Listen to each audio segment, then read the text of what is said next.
நீங்கள் இயேசுவை விசுவாசித்தால் இந்த வீடியோவை தள்ளிவிடாமல் முழுமையாய் கேளுங்கள்.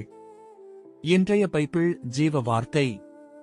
உங்கள் தேவைகளை ஆண்டவர் சந்திப்பார். தேவனாலே கூடாத காரியம் ஒன்றுமில்லை என்றான். லூக்கா 1:37. பிரியமானவர்களே, நம்முடைய அருமை ஆண்டவர் இயேசு கிறிஸ்து இன்றைக்கும் உயிரோடு ஜீவிக்கிறார். அவரால் கூடாத காரியம் ஒன்றுமில்லை. அன்பு தேவ பிள்ளைகளே, இந்த நாட்களில் பொருளாதார நெருக்கடி, நாளுக்கு நாள் அதிகரித்து வரும் விலைவாசி, அன்றாட தேவைகளை சந்திக்க முடியாத சூழ்நிலைகள், இன்னும் வாங்கிய கடனை அடைக்க முடியாத நிலைமைகள், இப்படி பலதரப்பட்ட தேவைகள், இப்படி அநேக மக்கள் கஷ்டப்பட்டு வாழ்ந்து கொண்டிருக்கிறார்கள். நீங்கள் கவலைப்பட வேண்டாம். நம்முடைய அருமை ஆண்டவராகிய இயேசு கிறிஸ்து இன்றைக்கும் ஜீவிக்கிறார். அவரால் கூடாதது ஒன்றுமில்லை. உங்கள் தேவைகளை அவரால் சந்திக்க முடியும். ஆகவே நீங்கள் விசுவாசத்தோடு கர்த்தருடைய வார்த்தையை ஜெபத்தோடு வாசிக்க வேண்டும். அனுதினமும் ஜெபத்தில் தரித்திருக்க வேண்டும். 100 மடங்கு ஆசீர்வதிக்கும் தேவன். ஈசாக்கு அத்தேசத்தில் விதை விதைத்தான். கர்த்தர் அவனை ஆசீர்வதித்ததினால் அந்த வருஷத்தில் 100 மடங்கு பலனடைந்தான். ஆதியாகமம் 26:12.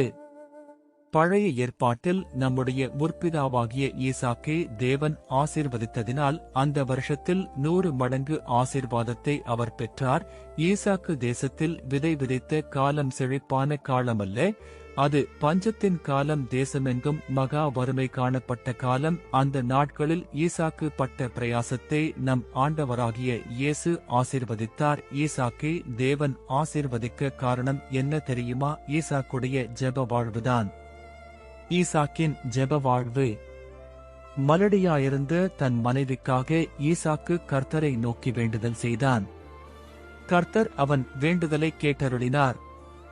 அவன் மனைவி ரெபெக்காள் கர்ப்பந்தரித்தாள். ஆதியாகமம் 25:21. அன்பானவர்களே, மிகுந்த கடன் பாரத்தினாலும் பண கஷ்டத்தினாலும் மனடிந்து போனீர்களா?